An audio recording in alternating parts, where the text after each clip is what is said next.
Salam saudara pemirsa, sampai jumpa kembali dengan kami dalam program Berita Pengharapan. Saudara pemirsa, hari ini kita akan mendengarkan tentang mujizat Tuhan.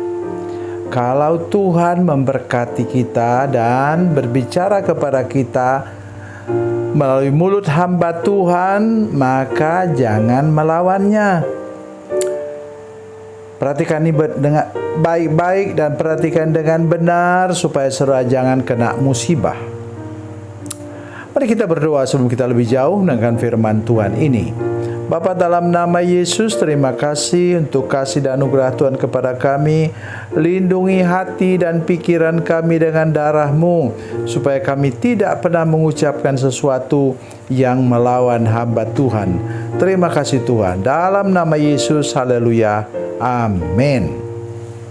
Saudara pemirsa, mari kita membaca Alkitab kita dari Perjanjian Lama.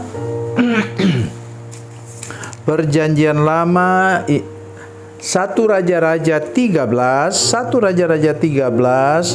ayat yang keempat. 1 Raja-Raja 13 ayat 4, demikian bunyi firman Tuhan. Ketika raja mendengar perkataan abdi Allah yang diserukannya terhadap mezbah di Betel, ia mengulurkan tangannya dari dekat mezbah dan berkata, "Tangkaplah dia." Tetapi tangan yang diulurkannya terhadap orang itu menjadi kaku sehingga tidak dapat ditarik kembali. Amin. Sudah tahu Yerobeam kemudian itu dia raja Israel, 10 suku Israel Utara itu saudara sekalian. Dia kemudian membuat patung anak lembu emas di Betel dan di Dan.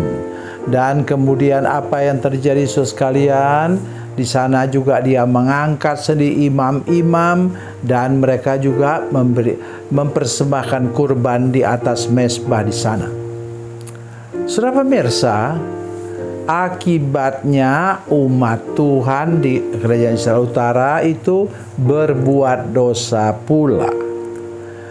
Nah, akibat itu kemudian Tuhan mengutus seorang hamba Tuhan muda untuk mengingatkan Yerobeam. Nah, itulah peristiwa tadi. Melawan Tuhan, hati-hati. Saudara sekalian, melawan tutur kata hamba Tuhan, hati-hati.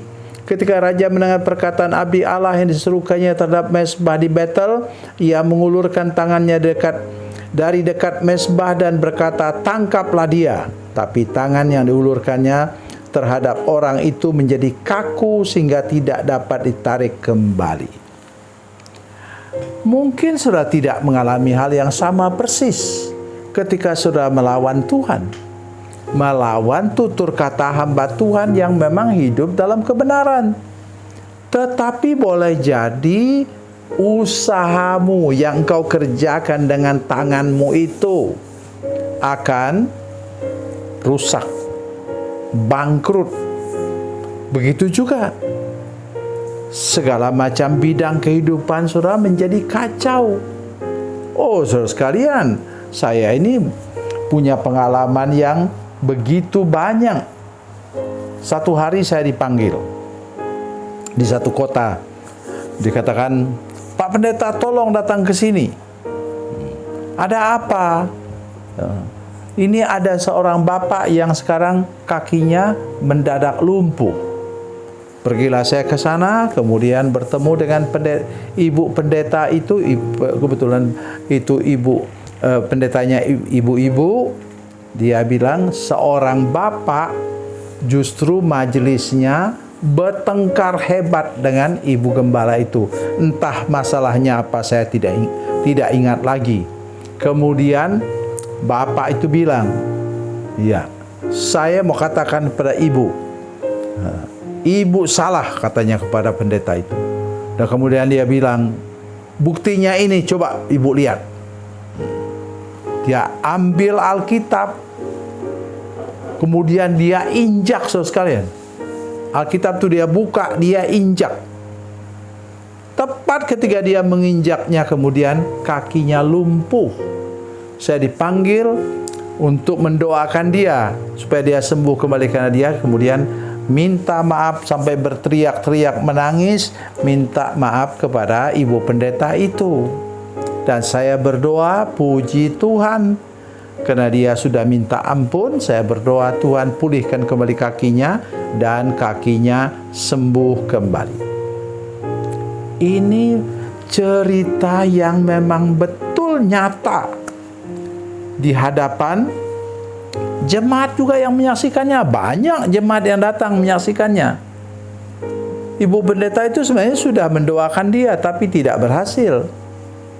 Ya mungkin ibu pendeta itu masih simpan juga akar pahit karena dilawan oleh majelisnya sendiri. Tapi setelah saya berdoa, saya minta ampun kepada Tuhan, minta ampun juga untuk pendeta itu, dan kami berdoa bersama-sama dan kemudian kakinya sembuh kembali. Itulah saudara sekalian, persis seperti yang dikatakan di sini.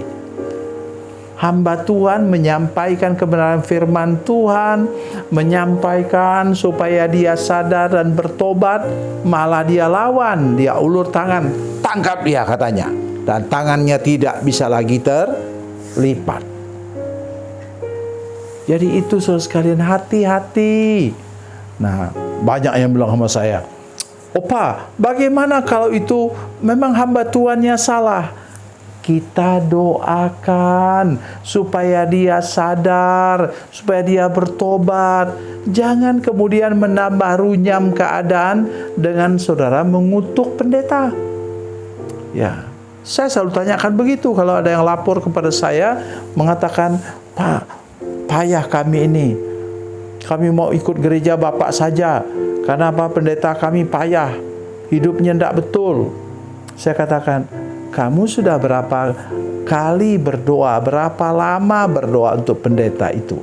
Akhirnya mereka membatalkan niatnya untuk gabung dengan saya. Karena kemudian Tuhan pulihkan pendeta itu. Pendeta juga hamba Tuhan, saudara sekalian. Kami ini hamba Tuhan. Saya pikir Pak Tua ini tidak pernah gagal. Oh, gagal berkali-kali. Tapi puji Tuhan, Tuhan membuat saya sadar dan saya minta ampun kepada Tuhan dan Tuhan pulihkan. Kenapa? Saya tahu ayat firman Tuhan. Dalam Yoel pasal 2 ayat 25 dikatakan, "Aku akan memulihkan keadaanmu." Sebelumnya ayat firman Tuhan mengatakan, "Jangan robek pakaianmu, robeklah hatimu," menunjukkan bahwa kita mau serius bertobat. Tetapi Raja Yerobeam di sini, ya dia merasa dirinya raja. Kemudian dia arogan. Ketika raja mendengar perkataan abdi Allah yang diserukannya terhadap mezbah di Betel, ia mengulurkan tangannya dari dekat mezbah dan berkata, "Tangkap dia." Sekarang baru dia tahu, atau istilah yang paling keren, belum tahu dia. Tetapi tangan yang dilulurkannya terhadap orang itu menjadi kaku sehingga tidak dapat ditarik kembali. Jadi mari kita berhati-hati dalam hidup ini, jaga baik rekam jejak hidup kita.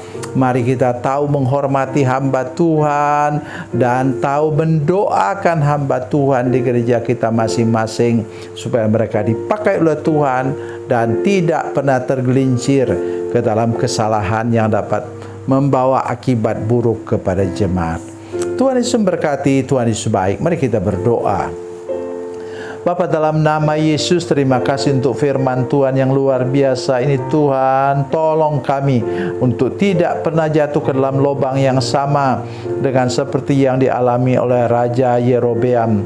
Terima kasih Tuhan, kami percaya kasih dan anugerah Tuhan menyertai kami, sehingga kami menjadi pendoa syafaat untuk hamba Tuhan di gereja kami masing-masing. Dalam nama Yesus, haleluya, amin.